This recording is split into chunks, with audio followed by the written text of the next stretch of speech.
오늘 읽은 이 말씀은 사실은 다 들어야 될 말씀이거든요. 너무나 중요한 본문이라 이 본문을 바르게 이해하시면 믿음 생활하는 데 많은 도움이 됩니다. 그래서 오늘 참석하지 못하신 분들을 위해서 주일날 다시 리바이벌 할 수 있도록 그렇게 하겠습니다. 그래서 중요한 본문이니까 꼭 여러분이 숙지했으면 좋겠다는 생각이 있습니다. 바울이 로마서 3장에서 이신칭의에 대해서 말했는데 이신칭의에 대한 성경적인 근거는 뭐고 그것이 과연 성경이 말하는 바인지를 스스로 묻고 있습니다. 이거 우리가 말씀의 토대 위에 굳건히 서 있기 위해서는 바른 성경관을 가지고 있어야 됩니다. 바른 성경관은 뭘 얘기하냐면요. 디모데후서 말씀에 보면 3장 15절에서 17절에 보면 어려서부터 성경을 알았나니 성경은 능히 너로 하여금 그리스도 예수 안에 있는 믿음으로 말미암아 구원에 이르는 지혜가 있게 하느니라.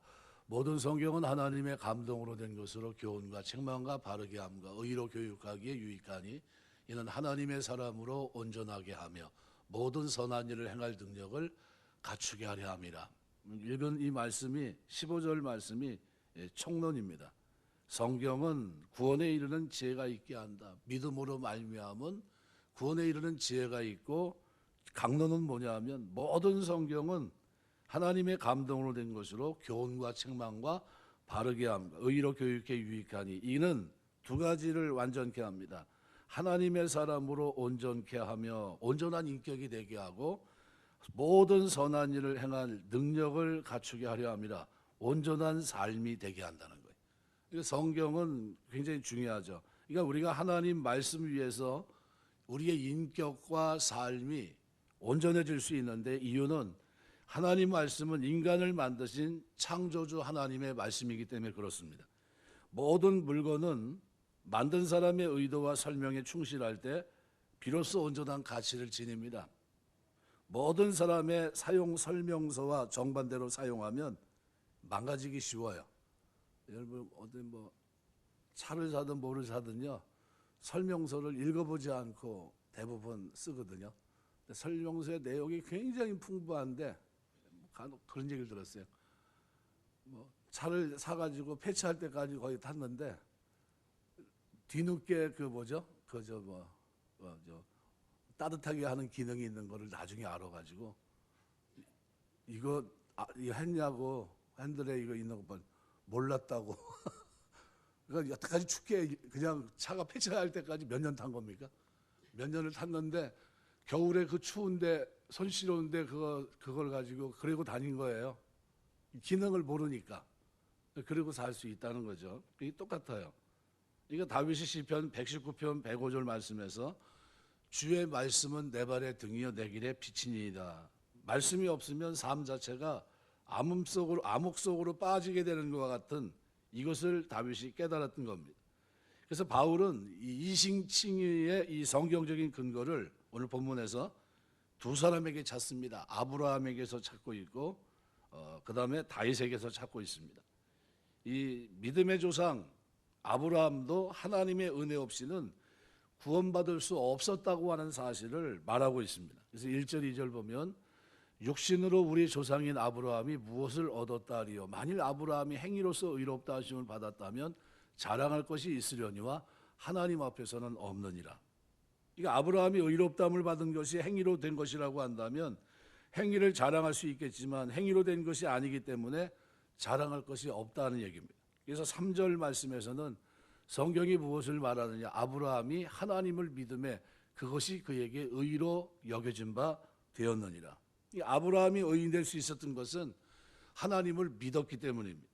그러니까 아브라함의 믿음이 자랑거리가 될 수 없는 것은 아브라함이 먼저 하나님을 찾아간 것이 아니라 하나님께서 하나님에 대해 알지 못했던 아브라함을 먼저 찾아오신 겁니다. 그러니까 자랑하려면 구원을 베풀어 주신 하나님의 은혜를 자랑하는 것이 맞겠죠. 그래서 3절을 보면 그것이라고 하는 말은 믿음을 강조하기 위해 쓴 단어입니다. 그러니까 믿음이 무엇인지를 깨우치기 위해서 표현하고 있습니다. 그래서 아브라함이 하나님 믿음에 그 믿음이 그에게 의로 여겨진 바 되었다는 겁니다. 그 믿음이 어떤 결과를 가져왔느냐가 중요합니다. 하나님의 은혜가 임하자 이제부터 하나님을 믿겠다는 고백으로 거기서 그치지 않고 그가 하란을 떠나 가나안으로 가는 삶으로 나타납니다. 창세기 12장 보면 1절에서 5절 보면 여호와께서 아브라함에게 이르시되 너는 너의 고향과 친척 아비집을 떠나 내가 내게 보여줄 땅으로 가라. 내가 너로 큰 민족을 이루고 내게 복을 주어 내 이름을 창대하게 하리니 너는 복이 될지라. 너를 축복하는 자에게 내가 복을 내리고 너를 저주하는 자에게는 내가 저주하리니 땅의 모든 족속이 너로 말미암아 복을 얻을 것이니라 하신지라. 이에 아브라함이 여호와의 말씀을 따라갔고 롯도 그와 함께 갔으며 아브라함이 하란을 떠날 때 75세였더라. 아브라함이 그의 아내 사레와 조카 롯과 하란에서 모은 모든 소유와 얻은 사람들을 이끌고 가나안 땅으로 가려고 떠나서 마침내 가나안 땅에 들어갔더라 그랬습니다. 당시 하란은 문화 생활을 할 수 있는 문화도시예요. 벽돌로 지은 집이 있었던 그런 곳이고요. 가나안은 황무지와 다를 바 없습니다. 아브라함은 지금까지의 삶의 터전을 뒤로하고 하나님이 명령하신 황무지 가나안을 향해 나아갑니다. 어떻게 이렇게 할 수 있었습니까? 하나님을 믿었기 때문이에요. 그러니까 그 믿음이 어떻게 주어진 겁니까? 하나님의 은혜로 찾아오셨기 때문이죠. 그래서 행위도 믿음도 자랑할 것이 될 수 없습니다. 자랑할 것은 뭐지? 하나님의 선행적인 은혜예요. 중요한 것은 하나님의 은혜를 믿는 믿음은 반드시 행위를 수반한다는 겁니다. 믿는다는 것은 주님께 삶을 전적으로 의탁하는 겁니다. 그래서 오늘 로마서 4장은 두 사람의 증인을 앞세워서 바울이 이신칭의의 이 복음에 대해서 다시 한번 설명을 합니다. 이 원리를 깨우쳐 주면서 그리고 이것이 우리에게는 얼마나 큰 행복인지를 설명해 줍니다. 이것을 증명하기 위해 바울은 구약의 두 사람을 증인으로 내세워요. 한 사람은 증인 한 사람은 부족하다고 되어 있는데 적어도 두 사람 이상이 돼야 이게 증인이 될 텐데요.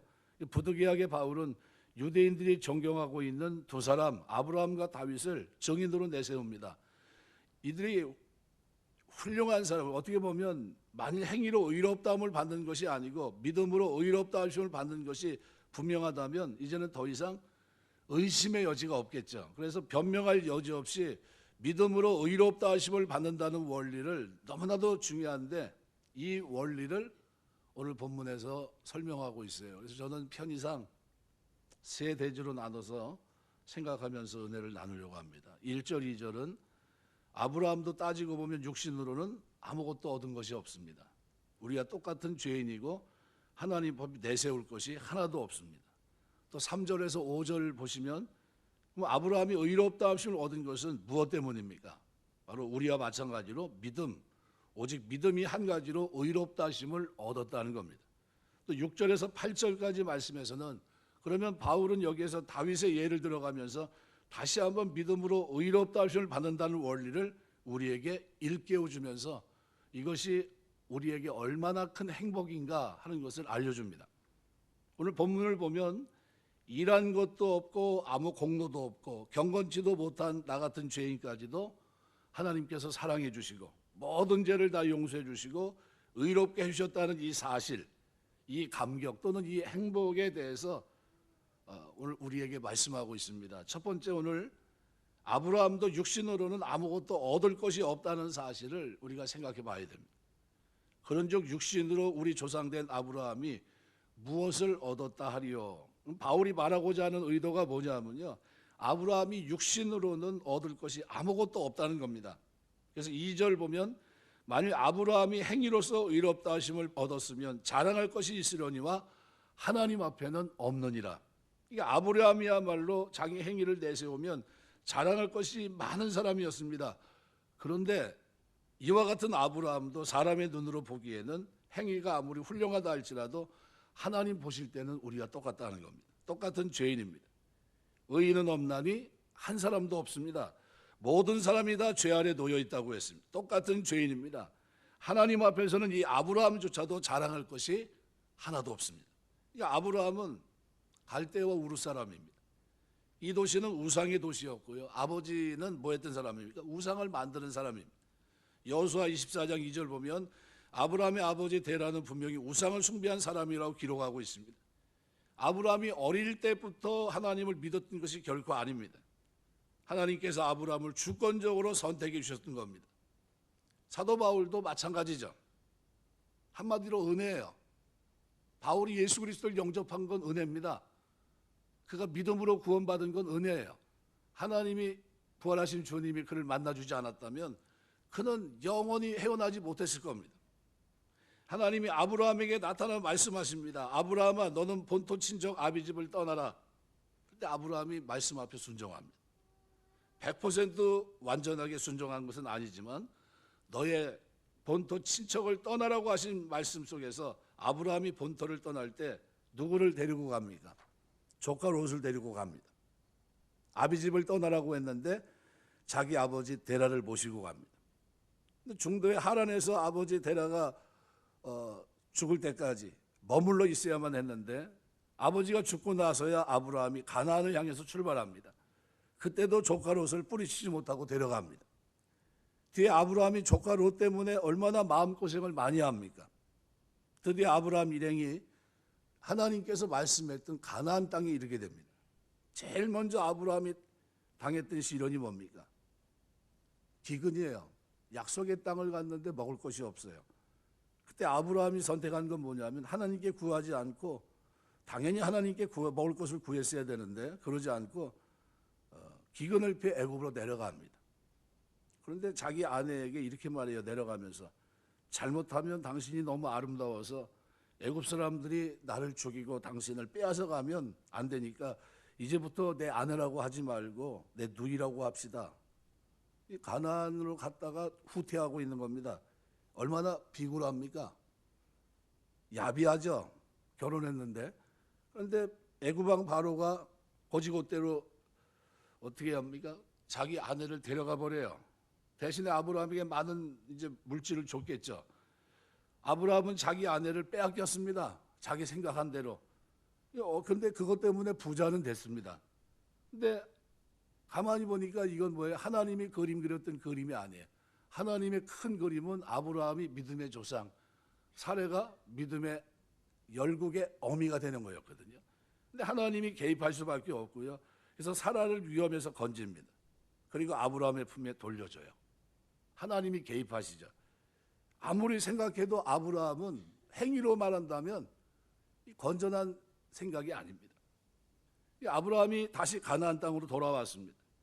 하나님께서는 지금까지 아브라함에게 여러 차례에 걸쳐서 자손의 복을 분명히 말씀해 주셨는데 아브라함은 기다리는데 기다리질 못해요. 그래서 인간적인 방법을 써서 그것을 성취하려고 합니다.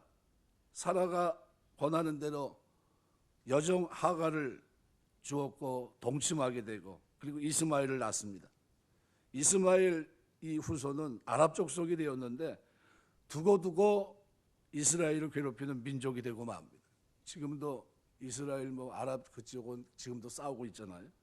그러니까 아브라함의 신앙과 그의 순종은 우리가 볼 때 어떻습니까? 불완전해요. 예. 우리도 마찬가지로 불완전합니다. 그런데 하나님이 이와 같이 아브라함이 하나님 앞에 감히 내세울 것이 뭐가 있습니까? 아무것도 없어요. 그죠? 부르심 받고 가긴 갔는데 결정들은 순간순간 내리는 결정들은 다 어땠습니까? 믿지 못한 결정들을 계속 내렸거든요. 근데 하나님은 그를 어떻게 해요? 믿음의 조상으로 세웁니다. 두 번째로 오늘 본문에서 꼭 기억하셔야 될 것은 아브라함이 그럼 어떻게 의롭다 하심을 얻었냐는 거예요.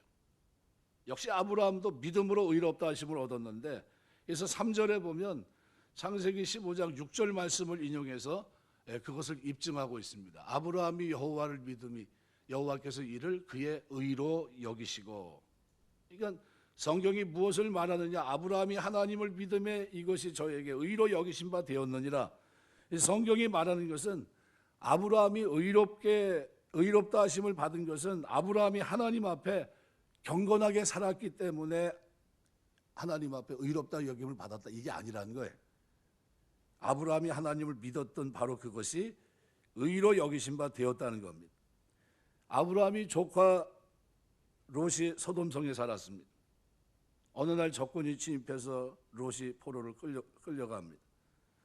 이 소식을 들은 아브라함이 가병 318명을 이끌고 추격했고 밤중에는 기습작전을 펴서 성공합니다. 그리고 롯을 구출해 돌아와요. 아브라함 마음에는 여전히 두려움이 있습니다. 언제 보복이 있을지 모르니까요. 이건 가병이기 때문에 군인이 아니거든요. 근데 바로 이와 같은 때 하나님이 아브라함이 말씀합니다. 아브라함아 두려워 말라. 내가 너의 방편이라 이렇게 얘기해요. 그리고 난 후에 아브라함아 나는 너의 상급이니라 그랬습니다. 이 아브라함아 두려워 말라. 근데 아브라함의 마음이 이제 그 말을 들으면서 마음이 안정이 됐겠죠. 이 말을 듣고 난 아브라함이 한 얘기가 뭐냐면 하나님은 저에게 상급이라고 말씀하셨지만 저에게 무엇을 주시겠습니까? 보시다시피 저에게는 아직 아들이 없습니다. 제가 집에서 돌보고 있는 다메섹 사람 엘리에셀이 저의 상속자가 될 수밖에 없는 형편에 있습니다. 하나님께서 그 말을 듣고서 뭐라고 얘기합니까? 아니라고 그래요. 아니라고. 너의 몸에서 태어난 너의 씨가 너의 상속자가 되리라 말씀을 하시면서 하나님은 아브라함의 손을 이끌고 밖으로 데리고 나가십니다. 그리고 밤하늘의 수많은 별들을 가리키면서 말씀하세요. 너의 후손이 이와 같으리라. 그때 아브라함이 어떤 방언을 보였습니까? 이미 늙어서 아브라함도 사례도 아이를 가질 수 없는 몸입니다. 그렇죠? 경수가 끊어졌어요. 근데 아브라함은 하나님을 믿었습니다. 그 말씀을 신뢰합니다. 근데 하나님이 그것을 보시고 아브라함의 믿음을 보시고 그것을 의로 여겨주셨다는 겁니다. 예나 지금이나 그 원리는 똑같습니다. 우리의 행위를 보고 의롭다고 여겨주는 것이 아니라 연약한 믿음 또는 적은 믿음이지만 그 믿음을 보시고 우리를 의롭다고 여겨주시는 겁니다. 바울은 이 4절, 5절 말씀에서 그 사실을 더욱더 분명하게 설명해 줍니다. 일하는 자에게는 싹쓸 은혜로 여기지 아니하고 빚으로 여긴다 그랬습니다. 일을 해서 받은 품삯은 은혜입니까? 아니죠. 그거는 노력의 대가죠. 일을 했으니까. 일한 사람은 당연히 청구할 권리가 있습니다. 그리고 일을 시킨 사람은 마땅히 주어야 될 의무가 있고. 근데 바울이 지금 말하고자 하는 의도가 뭐냐면 하나님의 의는 그와 같은 식으로 얻는 것이 아니라는 거예요. 일했기 때문에 받는 게 아니라는 겁니다. 하나님의 의는 은혜로 얻는 것이지 내가 일해서 내 공로로 얻어지는 것이 아니라는 겁니다.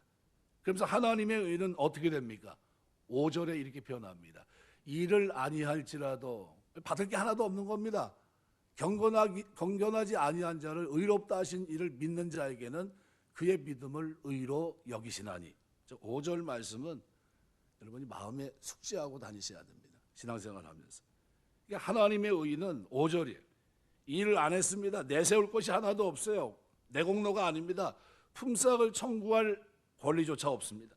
그래도 괜찮다는 겁니다. 거기에다가 경건치도 않아요. 그러니까 하나님 앞에 경건하게 살지도 못했습니다. 하나님의 뜻에 순종하지도 못했고 경외하지도 못했고요. 죄만 지었습니다. 그럼에도 불구하고 하나님은 어떻게 하신다는 겁니까? 경건치 아니한 자를 의롭다 하시는 이를 믿는 자에게는 그의 믿음을 보시고 의로 여겨주시겠다 이렇게 말씀합니다.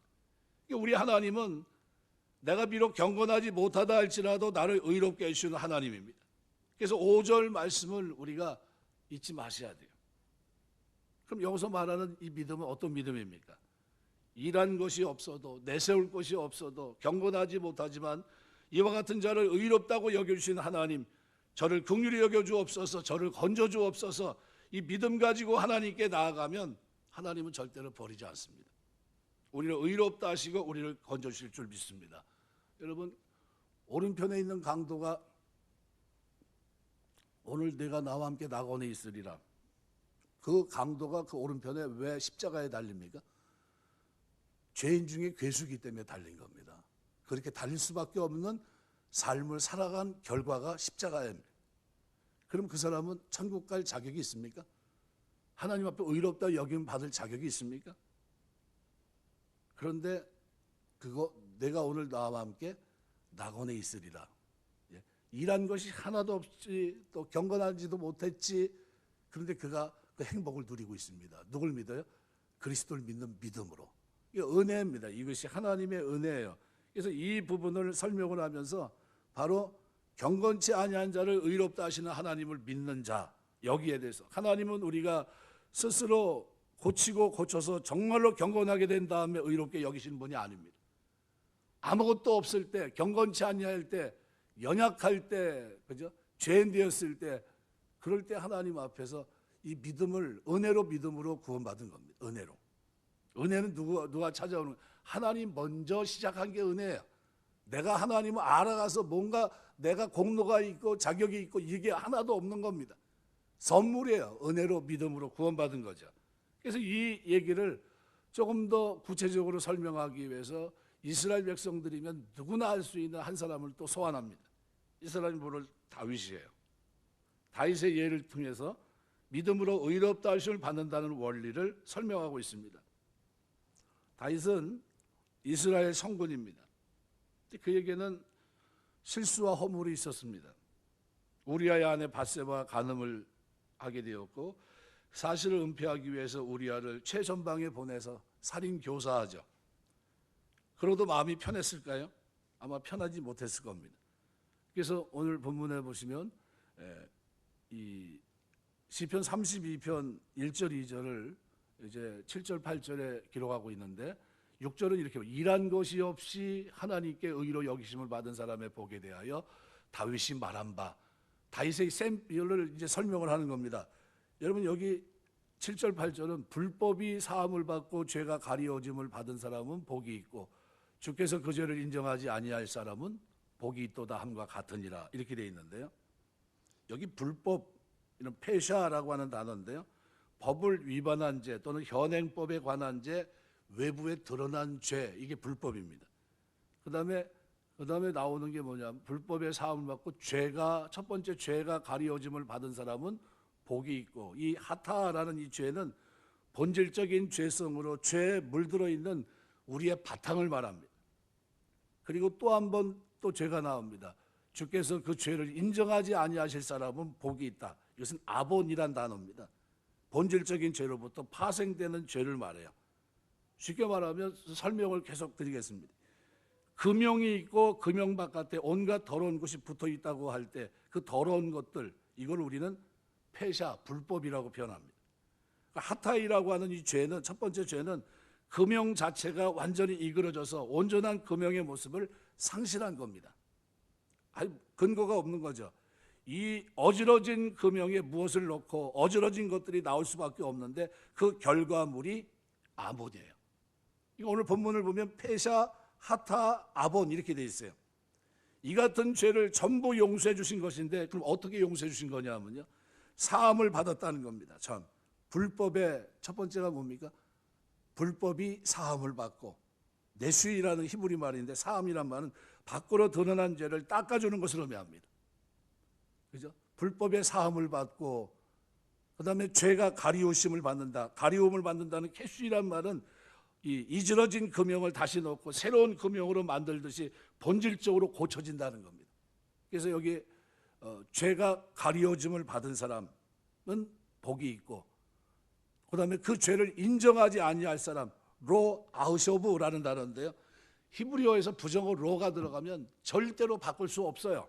그러니까 이그러진 금형에서 이그러진 금형이 나올 수밖에 없는 상태인데 하나님께서 이것을 이그러진 것이 아니라 무너진 것으로 여겨주지 않는다는 거예요. 절대로 무너져 있는데 무너진 것으로 여겨주지 않는다는 거예요. 그러니까 이런 사람은, 죄를 인정하지 않는 사람은 복이 있다. 죄가 있어요, 없어요? 죄는 있는데 없는 거로 쳐주시는 거예요. 이 얘기를 이제 소환한 거죠. 그러니까 다윗은 그래서 시편 32편 3절 4절을 보면 자기 아픔을 고백합니다. 내가 토설치 아니할 때 종일 신음함으로 내 뼈가 쇠하였도다. 주의 손이 주야로 나를 누르시오니 내 진액이 화하여 여름 가물에 마름같이 되었나이다. 선지자 나단이 찾아와서 고통의 원인을 지적합니다. 그때 다윗은 하나님 앞에 자신의 죄를 철저히 회개합니다. 그 내용이 시편 51편입니다.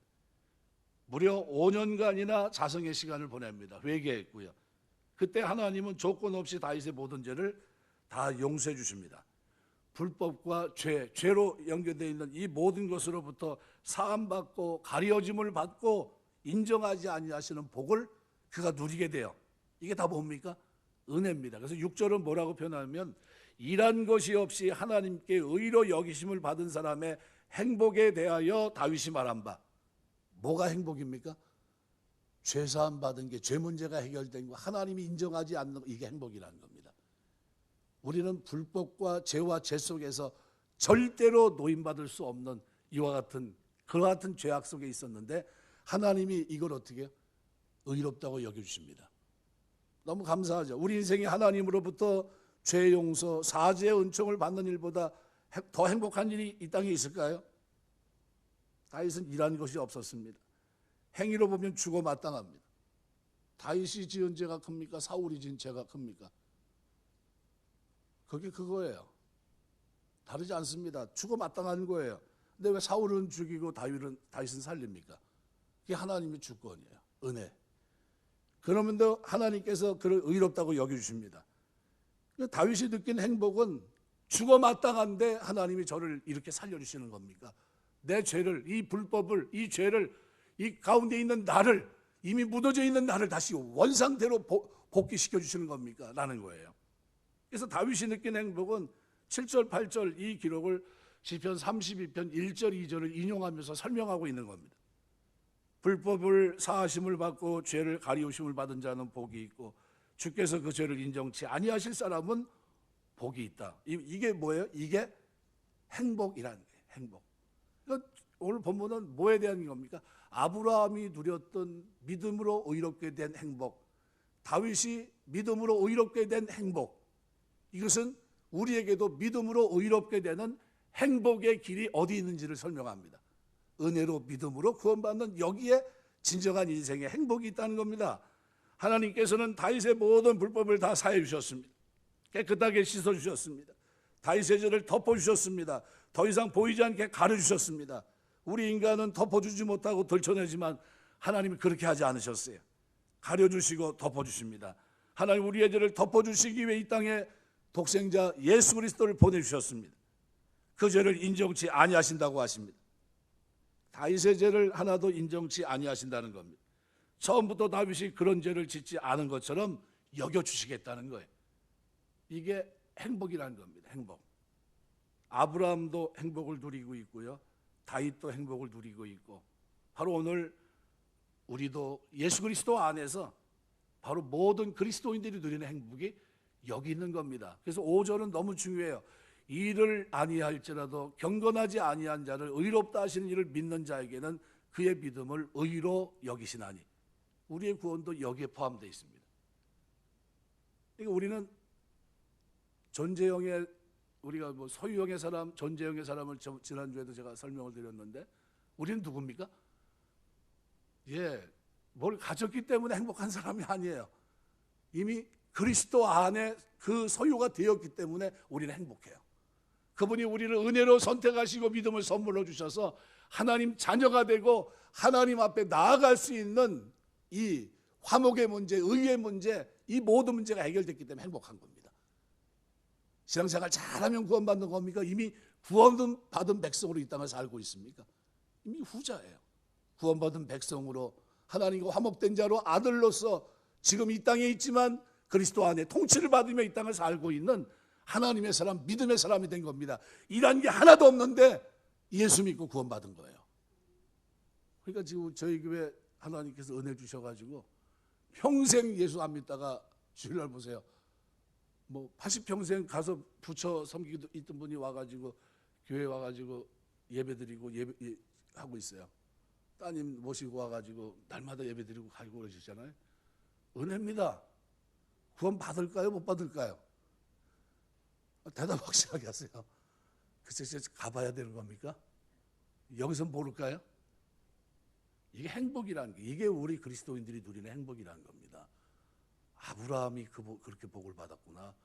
다윗도 죽어 마땅한데 불법과 그 두 가지 근본적인 죄와 그 모든 죄로부터 하나님께서 회복시키시고 있는 죄를 없는 것처럼 여겨주시면서 그 믿음을, 하나님을 믿는 믿음을 의로 여겨주신 거구나. 이게 그에게 행복이었구나 라는 거예요.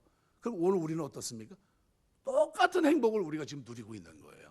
이 사람들을 우리는 뭐라고 표현합니까? 소유형의 사람들. 세상 사람들이 볼 때는 저 사람들은 예수 그리스도를 소유했기 때문에 저런가 봐. 그리스도의 백성이 됐기 때문에 저런가 봐. 존재형이죠, 그게. 우리 세상적으로 볼 때 먹는 것이 뭐 허름할 수도 있고 옷 입는 게 남루할 수 있고 많은 걸 누리지 못할 수 있지만요, 하나님과의 관계에서는 뭘 소유했습니까? 그리스도가 나의 주가 되신 겁니다. 내가 그의 백성이 됐고 하나님의 아들이 된 거예요. 화목된 자로 하나님과 관계가 개선이 됐고요, 이제는 고쳐서 하나님께 나갈 수 없었던 몸과 마음을 드릴 수 있는 영적 예비를 드린 사람이 된 겁니다. 엄청난 축복이죠. 이건 행복이에요. 행복. 뭐로 표현할 수 있겠습니까? 이거를 오늘 로마서에서는 사도 바울은 이것을 행복으로 표현하고 있는 겁니다. 행복. 그래서 5절에 이를 아니할지라도 경건치 아니한 자를 의롭다 하신 일 믿는 자에게 그의 믿음을 의로 여기시나니 일한 것이 없이 하나님의 의로 여기심을 받은 사람의 복에 대하여 다윗이 말한 바. 우리가 이 행복한 삶을 살기시길 주의 이름으로 축원합니다. 그래서 여기 3절에도 보면 성경이 무엇을 말하느냐, 아브라함이 하나님을 믿음에 그것이 그에게 의로 여겨진 바 되었느니라. 의로 여기신 바, 여겨진 바 되었다 했는데 헬라말로 로기조마이란 단어인데요, 자기 계정으로 처리하다라는 의미입니다.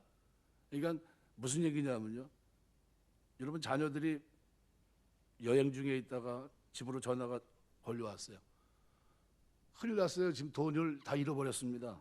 어떻게 해야 되죠? 이렇게 물어요. 근데 부모님이 그 소식 듣고 가만히 있어봐. 내가 거기 있는 지역에 내가 아는 분이 있는데 지인한테 연락해서 사정을 설명하고 너한테 돈을 주게 할 테니까 너 거기 있어. 좀 일만 있으면 아마 갈 거야. 그 돈은 자신의 계정에서 제할 것이라고 상대방 그 지인에게 얘기를 합니다. 내가 이건 바로 보내줄 테니까 우리 아들이 거기 있으니까 좀 주십시오. 자기 이름으로 달아놓으면 내가 책임지겠다는 거예요. 이게 여기서 말하는 의로 여기신 바라는 뜻이에요. 무슨 얘기입니까? 로기조마이라는 것은 이제부터는 내가 책임지겠다는 거야. 이제부터. 그러니까 여기 성경이 무슨 아브라함이 하나님을 믿음에 이것이 그의 의로 여기신 바 되었다는 건 하나님이 이제부터는 내가 너를 책임지겠다 이런 얘기예요. 네 일생은 내가, 네 영원서부터 네 모든 거는 내가 책임지마라는 거예요. 그러니까 우리가 하나님을 믿을 때 하나님께서 의로 여겨주시고 우리와의 관계를 회복시켜 준다는 사실을, 아브라함의 삶을 성경에 조명되어 있는 것을 가만히 보세요. 누가 책임집니까? 그 삶을 하나님이 책임지고 계세요. 가만히 보세요. 그죠? 가나안에서 애굽에 내려가지 말아야 되는데 내려갔어요. 그런데 어떻게 해요? 손을 쓸 수 없어요. 자기가 뻔히 알아야 내려가면 아내를 뺏길 줄 알아. 자기 잘못하면 나도 죽겠다 싶어서 이름까지 바꾸고 가요. 난 너 누이라고 해라. 나는 내 동생이다. 뭐 하는 식으로 내려갔어요. 진짜 뺏겼어요. 손 쓸 방법이 없어요. 그 대가로 재물까지 다 받았어요. 근데 누가 개입하십니까? 여겨주셨던 하나님이, 로기조마예요. 그게 내가 너를 책임지마. 책임지기 시작합니다. 그 말씀하신 그분이 언약을 성취하시면서 책임지세요. 자식을 줬지만 자식을 주면서 뭘 얘기하십니까? 그 백성들이 가나안 땅을 차지하게 될, 하늘의 별과 같이 바다의 모래와 같이 많게 될 백성들이 그 땅을 차지하게 될 것을 믿을 수 있도록 하십니다. 로기조마예요. 그게 우리가 하나님을 믿을 때 하나님께서 의로 여겨주시고 우리와의 관계를 회복시켜 주십니다. 그 이후부터 하나님께서 책임을 지신다는 거예요. 그 증거가 누굽니까? 그 증거가 바로 아브라함이고 그 증거가 바로 다윗이에요. 자, 그럼 가만히 소환해서 보세요. 아브라함을 그 믿음을 선물로 여겨주신 하나님, 다윗을 부족한데도 불구하고 의롭다고 여겨주신 하나님, 그리고 책임진 하나님이 오늘 우리를 책임질까요, 안 질까요? 아니, 대답 좀 크게 한번 해보세요. 책임져요, 안 져요? 책임지실 줄 믿습니다. 이 믿음을 가지고 사는 거예요. 하나님 이거 내가 해결할 방법이 없습니다. 주님 도와주셔야 됩니다. 왜요? 하나님 우리에게 주신 믿음, 믿음으로 의롭다고 여겨주신다는 이 단어, 로기조마이가 바로 그 뜻이에요. 아브라함을 하나님께서 어떻게 믿음으로 의롭다 여겨주시고 그의 생애를 붙들어 주십니다. 함께 하시고 건져주세요. 위기 때마다 건져주세요. 그죠? 그리고 뜻을 성취하십니다. 다윗이 어때요? 실패했고 넘어졌고 그런데도 손으로 꽉 붙잡고 계세요. 하나님이 내팽개치지 않으세요. 그리고 그 속에서 다시 일어나게 하세요. 그리고 그 뜻을 성취하게 하십니다. 누가 하신 겁니까? 하나님이 의롭다고 여겨주시는 거예요. 죽어 마땅한데, 불법과 죄와 죄로 죽어 마땅한데 그렇게 보지 아니하시고 믿음을 의롭게 여겨주시고 오늘 우리를 그렇게 하신 거예요. 그럼 여러분, 우리가 가지고 있는 믿음이 이게 보배입니까 아닙니까? 보배요? 아니에요. 좀 대화를 처음부터 다시 할까요? 이제 끝나야 되는데 대답 안 하면 다시 처음부터 다시 하는 거예요. 이제 뭐 시간 많은데 뭐 공휴일이고 뭐 가서 뭐 밥이 한 끼 굶으면 어때요? 처음부터 다시 가기 싫으면 대답 크게 하셔야 돼요.